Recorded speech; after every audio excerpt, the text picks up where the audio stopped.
ہو جائے اور سورج نہ نکلے۔ راجہ صاحب اور خواجہ صاحب کے گھر متصل تھے، ایک کی دیوار میں کیل گاڑی جاتی تو دوسرے کی دیوار کا پلستر اکھڑ جاتا۔ دونوں تو ماشاءاللہ جیتی جاگتی عورتیں ہیں، اور خواجہ صاحب نے فوراً کہا تھا جیتی جاگتی اور بولتی چالتی عورتیں۔ اس پر دونوں ہنس پڑے تھے اور محلے کے بزرگ بھی اپنی مسکراہٹ پلانے میں ناکام ہو کر بچے کی طرح شرما کر پلٹ گئے تھے۔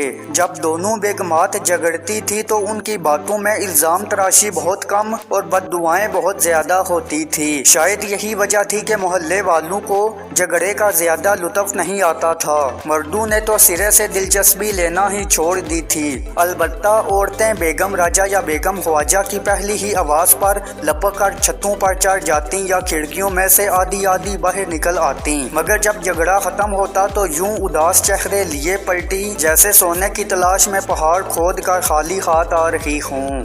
میرے گاؤں کی کچی سڑک کو پختہ کرنے کے لیے ایک روڈ رولر آیا ہوا ہے۔ یہ کوئی البخشہ دینوں ساری جاپانی پہلوانوں کی طرح ایک کا ایک پہاڑ ہے، مگر گوشت کا پہاڑ نہیں، یہ تو کالے لوہے کا پہاڑ ہے، جس کا کام کچی خوشبودار زمین کے چہرے پر بجری کی تہ جمانا ہے۔ جب یہ ہمارے گاؤں میں داخل ہوا تو بچوں اور کٹوں نے اس کا خوب سواگت کیا۔ بچے تو اس کے بھاری بھرکم گول مٹول پہیوں پر سوار ہو کر تالیاں پیٹنے اور شور مچانے لگے۔ البتہ کٹوں نے صرف بھونکنے تک خود کو محدود رکھا، مگر 2-3 روز ہی میں ان لوگوں کا جذبہ حیرت مند پڑ گیا، اور اب یہ روڈ رولر سارا دن اپنے بوڑھے ڈرائیور کی میت میں کمال آہستگی کے ساتھ سڑک پر آگے پیچھے ہوتا رہتا ہے۔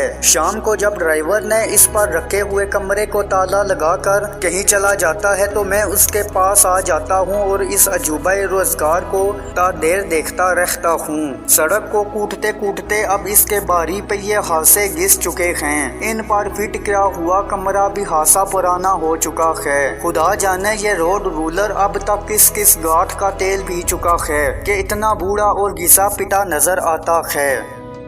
سڑک کے ایک موڑ سے کئی آوارہ کتے نکل کر زور زور سے بھونکنے لگے۔ اس نے سامنے نظر ڈالی تو دل دھک سے رہ گیا۔ ایک سایہ کار کی تیز روشنی میں لہرایا اندھیرے میں ایک دردناک انسانی چیخ ابھری۔ کار اچانک زور سے اچھلی اور سڑک کے کنارے سے لگے ہوئے بجلی کے کھمبے سے جا کر زور سے ٹکرا گئی۔ یہ سب کچھ آنا فنن ہوا۔